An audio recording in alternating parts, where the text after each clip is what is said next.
Greetings, friends. Prepare for another thrilling journey as we delve into Reddit's most bizarre tales. We're plunging deep into the quirkiest corners of the web. Grab your popcorn and join us on this adventure. Remember to hit subscribe and like. Let's begin. I always considered myself a good person. Well, at least I tried to be. When I met my future wife, Laura, it felt like fate had given me the greatest gift. She was genuine, kind, caring, honest. We met at university, and within a few months, I realized I couldn't live without her. We had a special connection. To me, Laura was perfect. She not only supported me, but she believed in me despite all my flaws. But we had different views on life. She grew up in a religious family where respect for tradition played a key role. She often talked about wanting to wait until marriage before living together and starting a sexual relationship. This surprised me a bit, as I was used to a different way of life. But her faith was something sacred to me. I respected her boundaries, didn't pressure her, and patiently waited. When we started dating, everything was wonderful. I truly loved Laura, and every day with her felt like happiness. But 4 months into our relationship, something began to change. I couldn't explain what exactly happened. Inside me, a feeling of emptiness and sadness started to grow, something I couldn't suppress. This feeling overwhelmed me suddenly, and I did something I would regret for the rest of my life. I downloaded Tinder. It was just for fun, I thought at the time. A simple attempt to fill that inner void. But it turned out to be more than just a casual flirt. I cheated on her for the first time. That night, I felt terrible. Her voice echoed in my mind, and I was torn apart by guilt. I couldn't keep it from Laura. The next morning, I confessed, and to my surprise, she forgave me. She said she understood that everyone can make a mistake and gave me a second chance. I was convinced it was a one-time thing, that I would never do it again, but the summer of that same year changed everything. Laura went to another city for summer vacation, and we were apart. I thought I could handle it, but the long evenings alone reminded me of the emptiness I had felt at the beginning of our relationship. I downloaded Tinder again and cheated once more. This time, I didn't confess.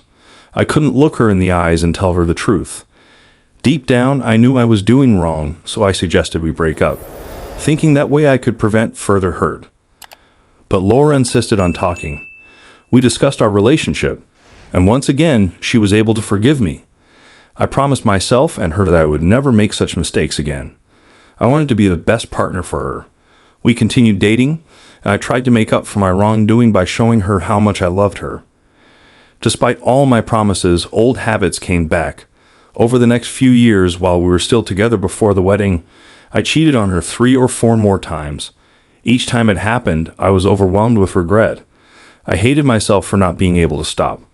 We even broke up for several months, but my desire to win her back was so strong that I couldn't think about anything else.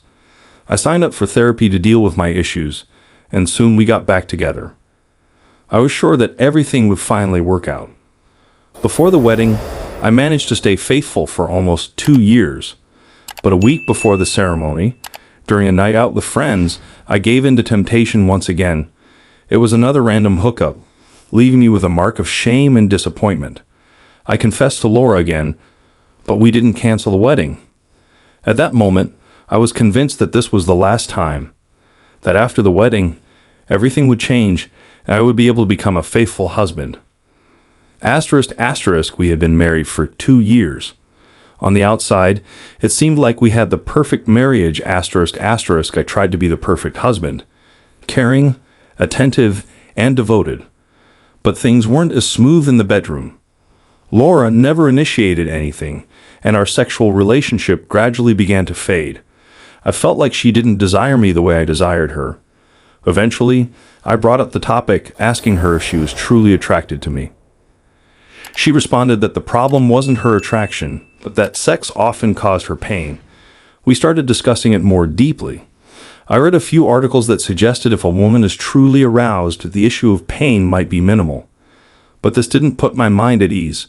I began to believe that Laura simply wasn't interested in having a sexual relationship with me, and that became my excuse to stop trying. So I downloaded Tinder again. This time, things went further than they ever had before. I met a girl, and it turned into more than just casual encounters. I started to develop feelings for her. It wasn't just a random fling. She knew I was married, and at first, it didn't bother her. We tried ending things a few times, but we kept coming back to each other. This affair lasted for 3 months, and I was sure it was over for good. Laura went on a business trip, and I decided that when she returned, I had to tell her everything. I understood that things couldn't continue like this, and I was certain she would file for divorce. But, to my shock, she once again wanted to try to save our marriage. She suggested we try couples therapy to work through our problems. A battle began within me. I was torn between my love for Laura and the realization that I no longer had control over my impulses. Every time I had the chance to cheat, I couldn't say no. It had become part of my life. The affairs gave me short-lived satisfaction, but with each new infidelity, my sense of guilt and helplessness deepened. I started to question whether it was even worth trying to save our marriage. Perhaps divorce was the best solution.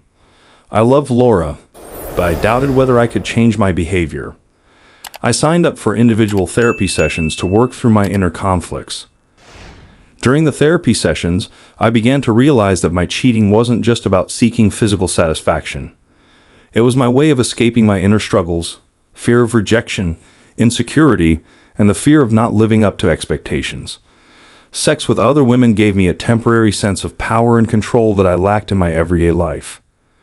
But now that I had come to this realization, I stood at a crossroads.